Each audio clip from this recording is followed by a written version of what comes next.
La contingencia va más allá de los titulares. Son las conversaciones que importan en Cuatro Cabezas. Oye, estamos acá con el ministro Juan Carlos Muñoz. ¿Cómo está, ministro? Muy bien, muchas gracias por tenerme acá en Cuatro Cabezas. Encantado de estar nuevamente. Oiga, a ver, ¿por qué partimos? Evasión del Transantiago. Okay. ¿Es una quimera terminar con la evasión o bajar la evasión? No, bajar la evasión no es una quimera. Ya. En todos los sistemas hay alguna evasión, es muy difícil de controlar 100%, pero nosotros estamos demasiado lejos del 100% como estar hablando ahí. Cuando llegamos, la primera medición que tuvimos fue de un 45,8 en los buses. Recordemos 45 de evasión. Sí, recordemos que el metro también es parte del sistema y ahí la evasión es muy baja. 45,8 y hemos tomado ya 2 mediciones después, estamos en 37,2. Todavía me parece, 38,2, perdón. Estamos todavía en una evasión que a mí me parece altísima y por eso estamos ¿Cuánto tomando... es un benchmark en el mundo? Varía. Yo sé que hay ciudades, yo leí por ejemplo que Washington a veces tenía una evasión también cerca de un 40%. Y parte del problema en los otros países es que hay mucha gente que tiene pase diario o pase mensual. Entonces, hay mucha gente que entra sin pagar, pero que tiene el derecho a pagar porque tiene un pase. Claro. Entonces en esos sistemas es muy difícil distinguir si es que cuánto de lo que tú estás viendo es verdaderamente evasión hasta que lo controlas. Ya. Y por lo tanto es menos escandalosa que acá, porque aquí la gente se salta el torniquete. Claro. Aquí es evidente que el que no valida evade. Y claro, eso es algo que nos preocupa un montón. Y estamos abordándolo de distintas dimensiones, no basta solo con que nos preocupe. Estamos trabajando, entendiendo que es un problema cultural. O sea, cuando uno dice un 45,8 o un 37,2, estamos hablando de más de 1 millón de personas que todos los días entra a un bus sin pagar. 1 millón. Sí, o sea, si tenemos en los buses, los que sí validan son aproximadamente 2,3, 2,4 millones de personas. Así, acá estamos hablando de grandes números. Claro, y grandes montos de plata. Sí, ahora por lo sí, consiguiente. también. Pero a mí lo que más me preocupa acá, fíjate, es el tema más cultural, el tener un sistema o más bien un servicio público que tantas personas se acostumbran a acceder sin pagar, sin hacer lo que les corresponde. Claro, además como si fuera un derecho adquirido en cierto modo. Sí, y a mí me parece súper grave. Por eso estamos abordando distintas dimensiones. Está primero la dimensión de infraestructura, el que la infraestructura, ¿no es cierto?, conduzca a un pago. Por eso hemos aumentado las zonas pagas, para que las personas pagan antes de subir al bus y de esa manera... Yo lo he visto que la gente cumple eso, ¿ah? Sí. Menos de lo que yo quisiera, porque yo encuentro que la zona paga debe ser que todos pagan, pero todavía vemos evasión ahí. Y después estamos mejorando, por ejemplo, los sistemas de pago. Hoy día se puede pagar, no solamente se puede pagar con QR, sino que ya tenemos una cantidad muy, muy importante de personas que lo usan en forma cotidiana. Más de un 30% de las personas está accediendo con código QR. Y tenemos este monto máximo mensual que premia al que paga mucho. Ya. De modo que cuando tú ya llegas a un determinado monto, que es como 45 viajes, 40.000 pesos en el mes, todos los viajes adicionales son gratis. Oiga, la raíz histórica de esto, porque la gente, yo me acuerdo, sin ánimo de ser nostálgico, cuando chico yo andaba en micro, le tenía terror a no tener el boleto, porque el mito era que llegaba el señor que se subían, de hecho te cortaban el boleto por la mitad. Y me acuerdo que era muy, muy poca la gente que se atrevía, osaba a pasar sin pagar. ¿Cuándo parte esta cuestión cultural? Yo creo que el principal control, si bien es cierto lo que tú dices, y a mí también me tocó como usuario, el principal control era el propio conductor. Además. O sea, el conductor no te iba a dejar pasar sin pagar, simplemente, punto. Iba a parar el bus. A mí me tocó alguna vez de decir, oye, el flaco de rojo atrás, que entró por la puerta de atrás, no ha pagado. Y claro. O sea, el gallo iba mirando porque su salario estaba vinculado a la cantidad de personas que llevaban el bus. Que también era pecaminoso. Y eso lo mantenemos en todas las demás ciudades del país. Incluso eso es interesante, incluso en algunas ciudades en que hemos avanzado en el pago digital. Por ejemplo, Chillán. En Chillán ya todos los buses de Chillán se pagan con tarjeta o QR, igual que Santiago. Ya. Sin embargo, al mantener de alguna manera el vínculo del salario del conductor a la cantidad de personas, de alguna manera, no tan 100%, pero una parte a la cantidad de personas, ellos han mantenido el control de las personas que ingresan al bus.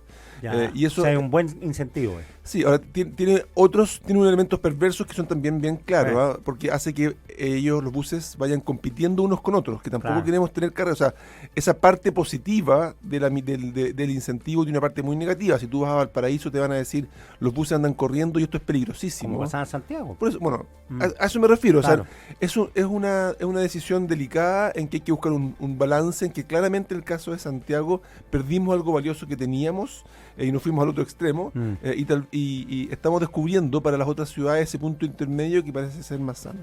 Oiga, y un porcentaje de evasión esperable, digerible, ¿cuánto es?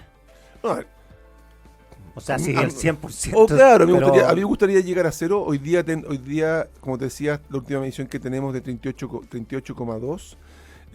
Estuvimos en una sesión en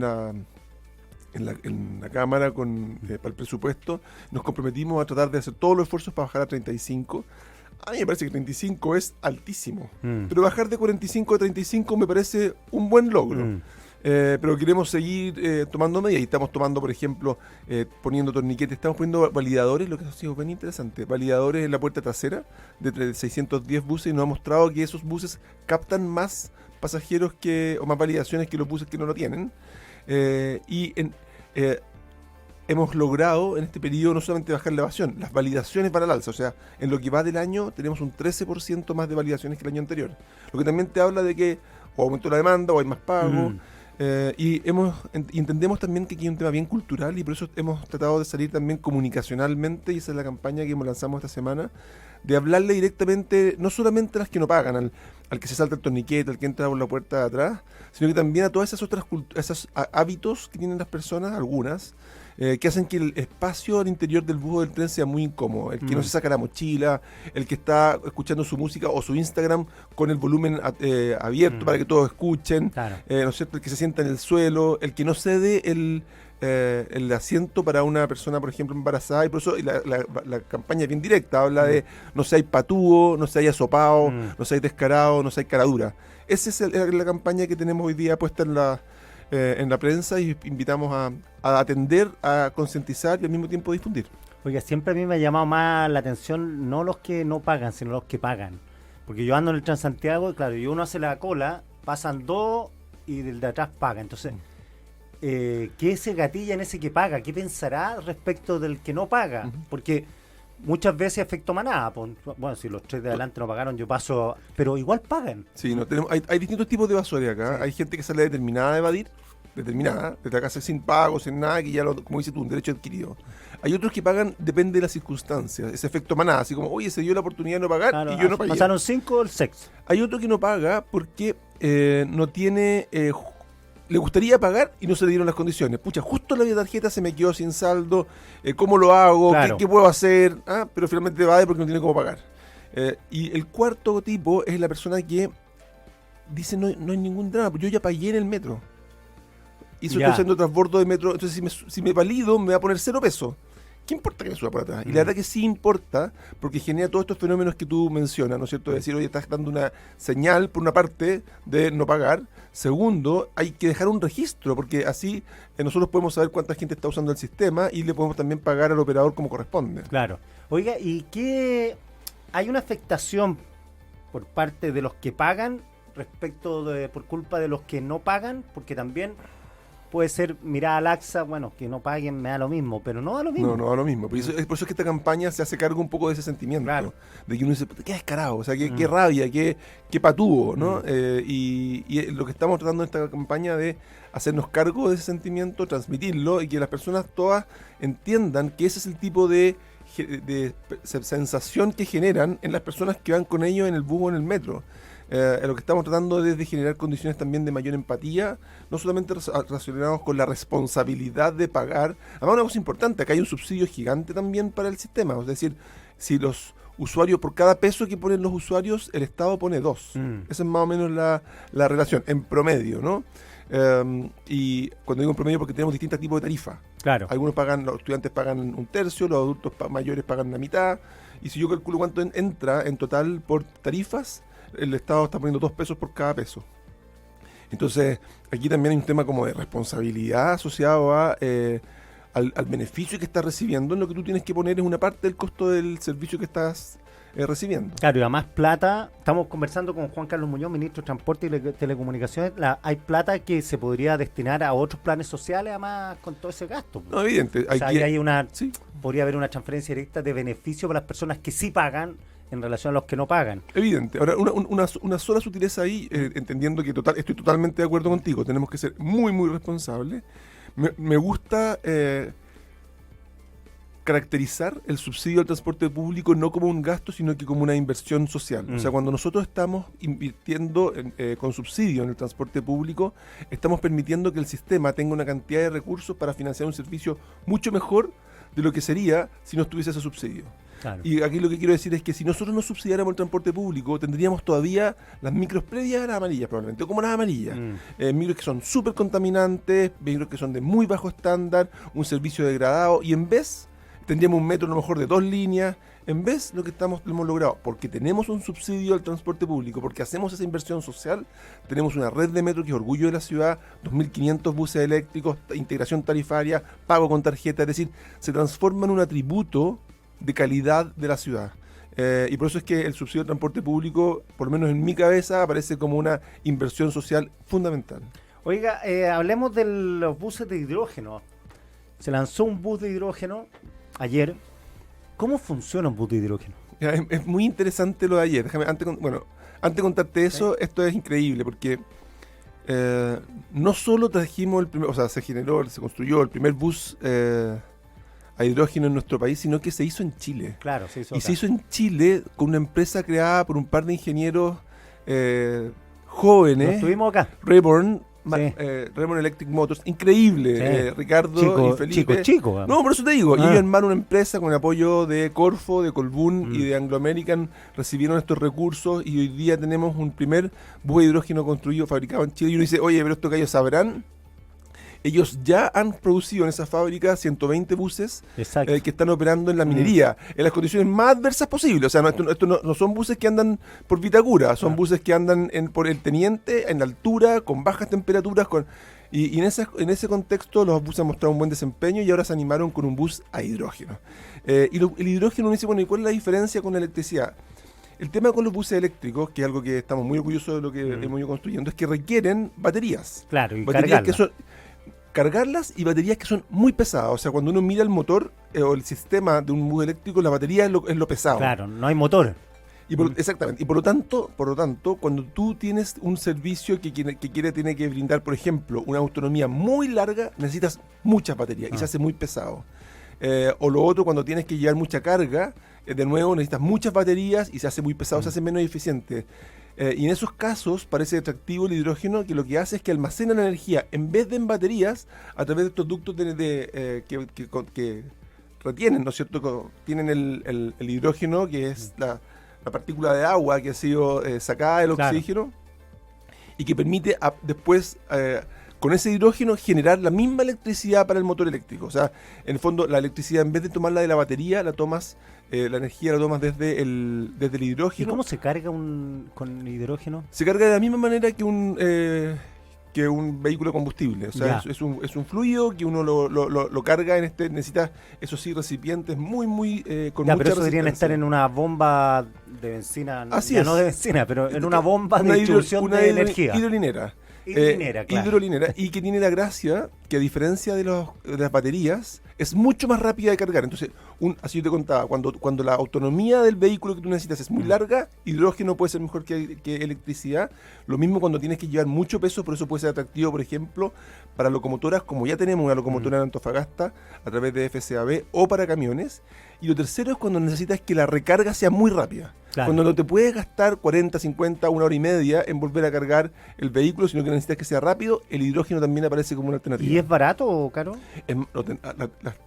Acá tenemos que entender que son tecnologías emergentes. Claro, que van a bajar de precio, obviamente. Y por lo tanto, es difícil juzgar por lo que tenemos hoy día. Da la impresión, o sea, van a la baja, pero todavía bastante más caro que la electricidad, que los vehículos eléctricos, van a la baja, pero todavía, al mismo tiempo, uno no espera que lleguen a ser más baratos que un vehículo eléctrico. Pero como te decía, hay ciertas áreas de los movimientos de transporte en los cuales probablemente van a ser mucho más factibles que el vehículo eléctrico y nos van a permitir ayudar en los esfuerzos por descarbonizar. Claro, consignemos más que Chile es una potencia en hidrógeno. También tiene la gracia. Eso es increíble. A mí me tocó, fíjate, una vez ir al puerto de Rotterdam cuando partí como ministro y el gerente me hizo un tour por el puerto, yo estaba súper interesado, y me mostró, me dijo, y nosotros queremos hacer la puerta de entrada del hidrógeno al mundo. Y me mostró el mapa del mundo en términos de como cuán buenos son distintas zonas del mundo para producir hidrógeno. Y había 3 puntos que eran los mejores de todos.